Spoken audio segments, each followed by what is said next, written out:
সুপ্রিয় দর্শক, আসসালামু আলাইকুম। রাখাইনে বাংলাদেশের সীমান্ত ব্যবহার করে যে মানবিক করিডোর দেওয়ার আলোচনা চলছে, আমি বাংলাদেশের নাগরিক পর্যায়ে, রাজনৈতিক বিশ্লেষক পর্যায়ে, রাজনৈতিক দল পর্যায়ে এমন কাউকে পাইনি যারা এটার বিরোধিতা করেনি এবং এটাকে এক ধরনের গর্হিত একটা সিদ্ধান্ত হিসেবে দেখেনি। খোদ এই সরকারের নিয়োগকর্তা যারা এনসিপির নেতারা, তারা পর্যন্ত এটা সমালোচনা করেছে।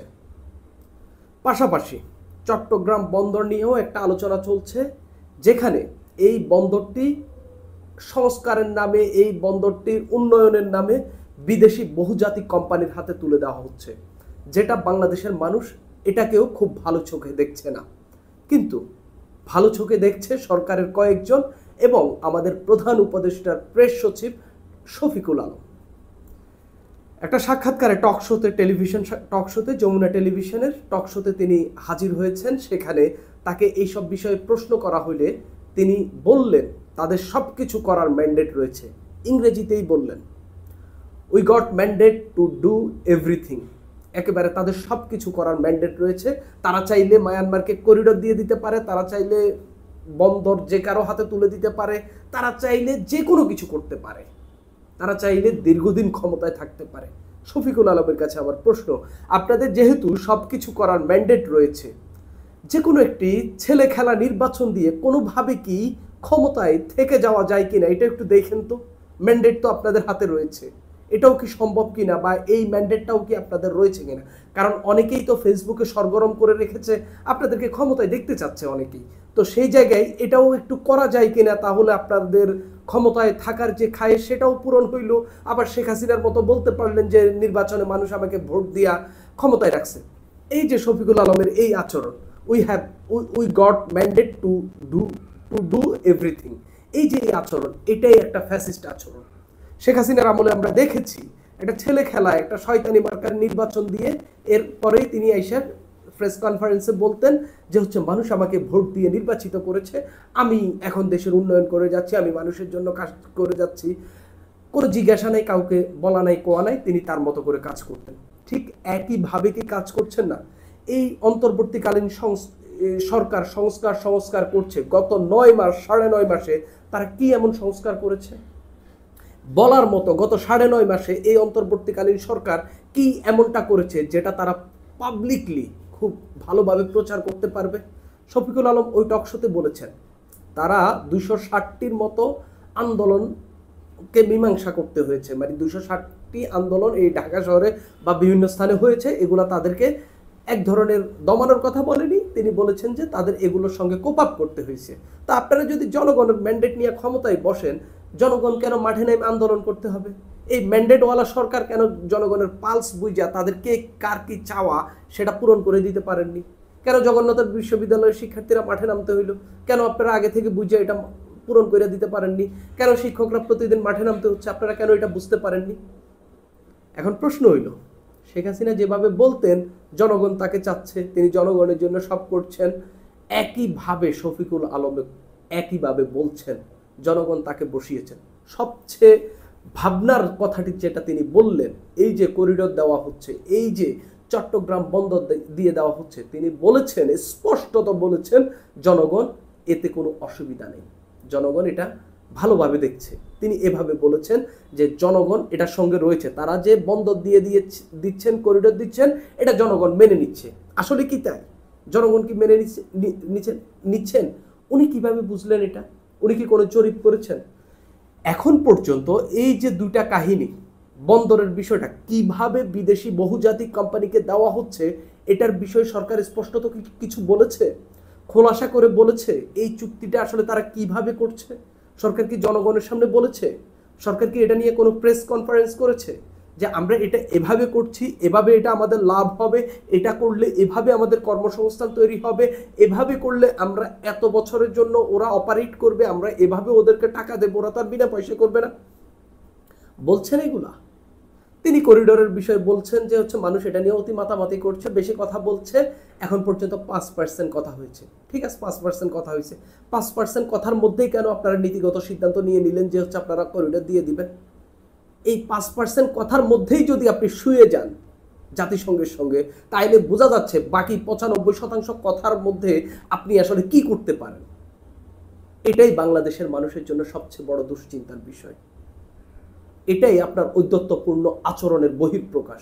আপনি যে মানুষকে গুনছেন না, জনগণের কথা বলে বলে শেখ হাসিনার মতো একইভাবে আগের রাজনৈতিক সরকারগুলোর মতো আপনি বলে যাচ্ছেন যে হচ্ছে জনগণ চাচ্ছে তাই করছে, জনগণ এটাই চাচ্ছে। জনগণ কখন চাইলো? করিডোরের বিষয়টা আমিও তো বাংলাদেশের জনগণ, আমিও তো চাই না করিডোর দেওয়া হোক। এই যে চট্টগ্রাম বন্দর, আমার মতো এরকম কয়েক কোটি মানুষ চায় না চট্টগ্রাম বন্দর কোনো বিদেশি কোম্পানির হাতে তুলে দেওয়া হোক। কোন জনগণ আপনাকে বলেছে? এই অভ্যুত্থানের কোনো ম্যান্ডেটে কি ছিল যে চট্টগ্রাম বন্দর আপনি বিদেশিদের হাতে তুলে দেবেন? এই অভ্যুত্থানের কোনো ম্যান্ডেটে কি ছিল, কোনো এরকম কোনো স্লোগান ছিল, এরকম কোনো সংস্কারের অংশ ছিল যে আপনি এই বাংলাদেশে এনে বিদেশিদেরকে ঢুকাবেন? এরকম কোনো কথা ছিল? জাস্ট জনগণের নাম বেচা নিজেদের ক্ষমতাটাকে মানুষের সামনে সুসংগত হিসাবে দেখানোর চেষ্টা করছেন। আর যতদিন এই ক্ষমতায় থাইকা নিজেদের মতো করে এক ধরনের রাজত্ব করা যায় সেটারই চেষ্টা করছেন, আর কোনো কিছুই না। এই সংবাদ এই টক শোতেই তাকে আরেকটি প্রশ্ন করা হইল। বেশ কিছুদিন ধরে সাংবাদিক মাসুদ কামাল, আমি নিজেও সাক্ষাৎকার নিতে গিয়েছিলাম, তিনি তখন এটা বলেছেন যে সরকারে বেশ কিছু মানুষ রয়েছেন যাদের দ্বৈত নাগরিকত্ব রয়েছে। তিনি নিজেও তার যে টক শো যেখানে তিনি করেন, যেখানে যেই চ্যানেলে তিনি কথা বলেন, তার ইউটিউব চ্যানেল কথা, সেখানে তিনি বেশ কয়েকটি একটি এপিসোডটা স্পেশালি করেছেন, বেশ কয়েকটি এপিসোডও এইসব অভিযোগ তুলেছেন সরকারের বেশ কয়েকজন রয়েছেন দ্বৈত নাগরিক। সেখানে এই যমুনা টিভির যে উপস্থাপক রোকসানা আঞ্জুম নিকোল, তিনি প্রশ্ন করেছিলেন দ্বৈত নাগরিকদের বিষয়ে। তিনি স্পষ্টত বলেছেন যে মাসুদ কামালের কাছে এটা কি প্রমাণ রয়েছে।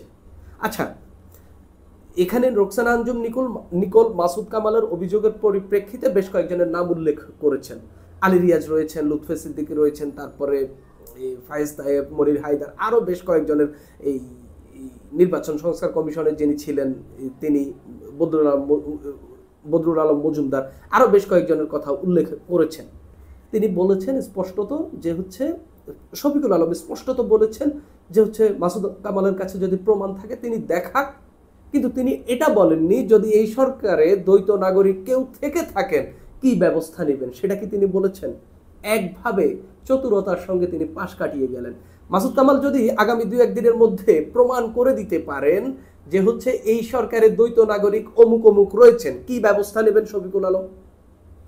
কোনো ব্যবস্থা নেওয়ার কি কোনো ধরনের দক্ষতা, কোনো ধরনের সেই ক্যালিবার কি আপনাদের রয়েছে? তাদের বিরুদ্ধে, আপনাদের এই সরকারে যারা এখন গেথে বসে গেছে তাদের বিরুদ্ধে কথা বলা, এগুলো তো আপনার বসেরই নিয়োগ, আপনার বস ডক্টর মোহাম্মদ ইউনূসের নিয়োগ। আপনি কিভাবে তাদের বিরুদ্ধে কথা বলবেন? আপনাকে ওই বসের লেয়াজু করেই যেতে হবে, তিনি যা বলবেন সেটাই আপনাকে বলতে হবে। কিন্তু আপনি আপনার বসের চেয়ে বেশি স্বৈরাচার হয়ে উঠেছেন, একটু বেশি স্বৈরাচারী আচরণ করছেন। আপনি জনগণকে বিক্রি করছেন, বলছেন যে জনগণ আপনাকে ম্যান্ডেট দিয়েছে এবং আপনি সব কিছুই করতে পারবেন, একবার সব কিছু। তো তাইলে একটা ছেলে খেলা নির্বাচন দিয়া ক্ষমতায় থাইকা যান, দেখেন কি হয়। আমি আরেকটা বিষয় একটু আসবো, তার আগে একটু ফরহাদ মাজারের একটা স্ট্যাটাস নিয়ে বলি যে ফরহাদ মাজার হচ্ছে এই সরকারের পক্ষের একজন লোক। এই সরকারের সিদ্ধান্ত, অনেক সিদ্ধান্তকে তিনি স্বাগত জানিয়েছেন, শুধুমাত্র একটা জায়গায় তার মন খারাপ, সেটা হইল বিপ্লবী সরকার না হওয়াতে। এই বন্দর নিয়েও ফরহাদ মাজার একটা স্ট্যাটাস দিয়েছেন, যিনি এই সরকারের বড় একটা ফ্যান এবং তার স্ত্রীও এই সরকারের উপদেষ্টা। ফরহাদ মাজার লিখেছেন, বন্দর ব্যবস্থাপনায় বাংলাদেশকে বিশ্বসেরা করাই আমাদের কাজ, অর্থাৎ বন্দর ব্যবস্থাপনায় বাংলাদেশকে বিশ্বসেরা করা যায়, বিদেশি বৃহৎ কর্পোরেশনের কাছে বাংলাদেশকে বেছে দেওয়া আমাদের কাজ না। অর্থাৎ এভাবে বহুজাতিক কোম্পানিকে আমাদের বন্দর দিয়ে দেওয়াটাকে তিনি বাংলাদেশকে বেছে দেওয়া হিসেবে দেখছেন। ফরহাদ মাজারের মতো একজন লোক বলছেন। ঠিক মাসুদ কামালও একই, ওনার কথার পরিপ্রেক্ষিতে স্ট্যাটাস দিয়েছেন, তিনি এটাকে স্বৈরাচারী আচরণ বলছেন। তিনি আরও একটি দাবি তুলেছেন যে টক শোতে শফিকুল আলম আগে তার সহ আলোচকদের সঙ্গে আসতেন, মানে টক শোতে হয় না একসঙ্গে 2-3 জন আসেন, 2-3 জন আলোচক আসেন, একজনের সঙ্গে আরেকজনের ডিবেট হয়, নানা ধরনের আলোচনা হয়, একজন পক্ষে বলেন বিপক্ষে বলেন, বাকবিতণ্ডা হয়। টক শোতে এগুলো খুবই নিয়মিতই দেখা যায়। মাসুদ কামাল একটা দাবি করলেন শফিকুল আলম নাকি এখন আর টক শোতে কারোর সঙ্গে আসতে চান না, তিনি নাকি নিজে নিজে বলেই রাখেন, এরকমের এক ধরনের টকশো টেলিভিশনগুলোকে বলেই রাখেন যে হচ্ছে তার সঙ্গে যেন কাউকে না আনা হয়, তিনি একাই থাকবেন, একাই নিজের কথাগুলো বলবেন। বুঝে নেন শফিকুল আলমের আচরণ কোন জায়গায়। মাসুদ কামালের এই দাবি যদি সত্য হয়ে থাকে, শফিকুল আলমের দাবি কোন জায়গায়, ওনার আচরণ কোন জায়গায় গিয়ে ঠেকেছে। আমি আরেকটা বিষয় ওনার একটু বলবো। উনি মাগুরে গিয়েছিলেন, শফিকুল আলম সম্ভবত 15ই মে তিনি মাগুরে গিয়েছিলেন। সেখানে তিনি একটা বক্তব্য দিয়ে সাংবাদিকদের সঙ্গে দেখা করেছেন। দেখা করে সেখানে তিনি একটা বক্তব্য দিয়েছেন। বক্তব্যে তিনি বলেছেন, আওয়ামী লীগ নিষিদ্ধ হওয়ায় দেশের মানুষ স্বস্তির নিঃশ্বাস ফেলছে। আওয়ামী লীগের কার্যক্রম নিষিদ্ধ করায় দেশবাসীর কোনো প্রতিক্রিয়া দেখায়নি, বরং স্বস্তিতে আছে। তিনি বলছেন আওয়ামী লীগ নিষিদ্ধ করায় দেশের মানুষ স্বস্তিতে রয়েছেন। তাকে এটা কে বলেছেন? তিনি এটার ব্যাকআপ হিসাবে দেখিয়েছেন যে যেহেতু মানুষ প্রতিক্রিয়া দেখাননি, তার মানে তিনি স্বস্তিতে রয়েছেন। আওয়ামী লীগের পক্ষের লোক এখন কোনো প্রতিক্রিয়া দেখানোর মতো অবস্থায় রয়েছেন? প্রতিক্রিয়া কে দেখাবে? আওয়ামী লীগের জন্য আওয়ামী লীগের লোক ছাড়া আর কে প্রতিক্রিয়া দেখাবে? তারাই দেখাবে। তো আপনি কি তাদেরকে মাঠে নামতে দেবেন? কখনোই দেবেন না। তো তাদের প্রতিক্রিয়া আপনি কিভাবে দেখবেন? এটা গেল একটা কথা। আপনি গত 9.5 মাস ধরে সেনাবাহিনীর ব্যাকআপ নিয়ে দেশ চালাচ্ছেন। সেনাবাহিনী উঠাই দেন, আপনার বিরুদ্ধে মানুষের কি প্রতিক্রিয়া একবার দেখেন। সেনাবাহিনী ছাড়া দেশ চালানোর ক্ষমতা আপনাদের 5 দিন রয়েছে, 5 দিন আছে, 5 দিন দেশ চালাইতে পারবেন সেনাবাহিনী ছাড়া? আপনারা আওয়ামী লীগকে নিষিদ্ধ করে একবারে বড় হয়ে গেছেন। আমি এটা আওয়ামী লীগের পক্ষে প্রচার চালাচ্ছি না, আমি বলছি উনি আওয়ামী লীগকে নিষিদ্ধ করেছে সরকার, এটা ঠিক আছে, সরকারের জায়গা থেকে সরকার চাপে পড়ে নিষিদ্ধ করছে, ঠিক আছে, প্রক্রিয়া ঠিক বেঠিক আমি সেসবে যাব না, সরকার করছে, আমার এটা নিয়ে কথা বলার আর রাইট নেই। কিন্তু আপনি জনগণকে কেন বেচতেছেন?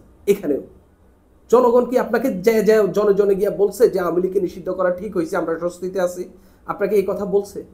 যদি না বইলা থাকে, আপনি কেন 18 কোটি মানুষের মাথা বেছা, মুখ বেছা, সবার মুখে আপনার মুখের ভিতরে ঢুকাইয়া কথা বলতেছেন? এই রাইটস আপনাকে কে দিছে? আপনি কি নির্বাচিত সরকার?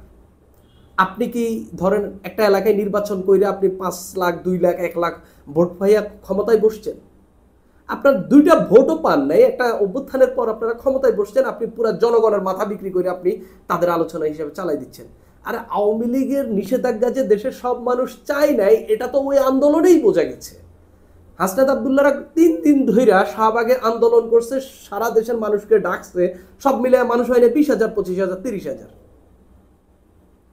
একটা এত বড় দলকে নিষিদ্ধ করার আন্দোলনে 20-30,000 মানুষ হয়নি, ধরলাম আমি 50,000 মানুষ হয়েছে। ওইখানেই তো এই আন্দোলনের বৈধতা খারিজ হয়ে গেছে যে দেশের সব মানুষ এই নিষেধাজ্ঞা চায়নি। আপনি কিভাবে বলেন যে হচ্ছে আওয়ামী লীগের নিষেধাজ্ঞায় দেশের সব মানুষ স্বস্তিতে রয়েছে, সব মানুষ খুশি হয়েছে? কিভাবে বলেন? আপনি সেনাবাহিনী ছাড়া থাকেন না, আওয়ামী লীগের ইস্যু লাগবে না, অন্য ইস্যুতেই আপনি 5 দিনও ক্ষমতায় টিকবেন না। এগুলা শফিক ভাই একেবারেই স্বৈরাচারী আচরণ। আপনিও সাংবাদিক, আমিও সাংবাদিকতা করি, আপনি সাংবাদিকতায় অনেক সিনিয়র, আপনার অনেক রিপোর্টিংয়ের অভিজ্ঞতা রয়েছে, অনেক বড় সাংবাদিক, আন্তর্জাতিক গণমাধ্যমে কাজ করেছেন, দীর্ঘদিন শেখ হাসিনা সরকারের সময়েও আপনি সুবিধা বঞ্চিত লোকদেরকে নিয়ে কাজ করেছেন, এক ধরনের মানবাধিকার নিয়ে কাজ করেছেন। আপনার মুখে না এইসব কথা মানায় না, একেবারে পলিটিক্যাল কথাবার্তা হয়ে যাচ্ছে। নাইমুল ইসলাম খান ঠিক যেভাবে কথা বলতেন, আপনিও ঠিক একইভাবে কথা বলছেন। এর আগে প্রেস সেক্রেটারি যেভাবে কথা বলেছেন, আপনিও ঠিক একইভাবে কথা বলছেন। একেবারে মন্ত্রীরা ওবায়দুল কাদের, হাসান মাহমুদরা যেভাবে কথা বলেছেন, ঠিক একইভাবে আপনিও কথা বলছেন। কোনো পার্থক্য দেখা যাচ্ছে না।